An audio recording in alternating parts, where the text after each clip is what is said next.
where a long time ago, Ceridwen, after she'd given birth to this baby whom she called Taliesin, but used to be Gwion, and she wanted to get rid of this little bastard, did the traditional thing, dumped him on the neighbours, because Ceridwen was just the other side of the Aran Mountains. Aran Malbury is just behind us.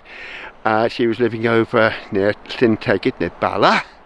Her husband was Tegid Royal. See, we know his name, we know his features. Royal means he was bald. Right, yes. And I have actually dreamt on Ceridwen's grave. That's another story. Wow. Which I can vouch for. But let's just stick to this one. And she dumped the baby in a bag or something, but it's in the River Dubby. Source of the Dubby is just a few miles up there, and he floated past here. So very Moses-like, isn't it? This story in the water and everything. They all go back to this, don't they? This is important too. The Babylonian stories and stuff. This is legend, but it's also history. Yeah, it all ties in, doesn't it? Yeah. It's history because the baby would have floated past here, below what was later to become the Battle of Camlan, the site of, and was found by Elffin.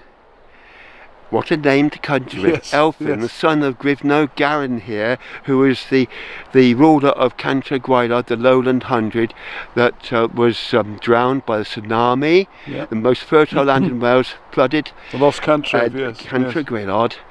But anyway... And this would be the birth canal then, really? This was the birth canal.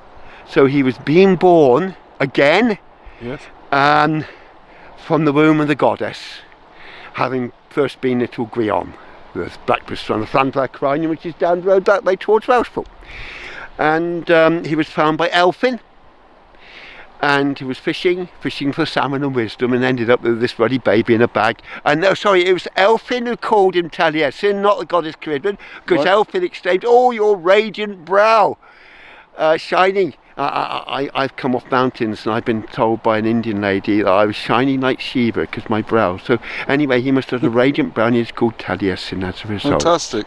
Now, the thing is, you have historical character in Elffin because he was later imprisoned by his neighbour, Maelgwn Gwynedd.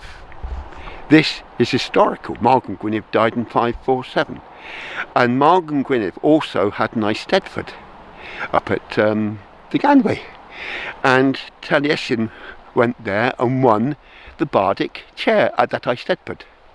And his prize, he could have choose whatever he wanted because Maelgwn Gwynedd kept his word, and Taliesin chose that Elffin, his friend Elffin, who had rescued him from the river when he was a baby, should be freed from Maelgwn's prison.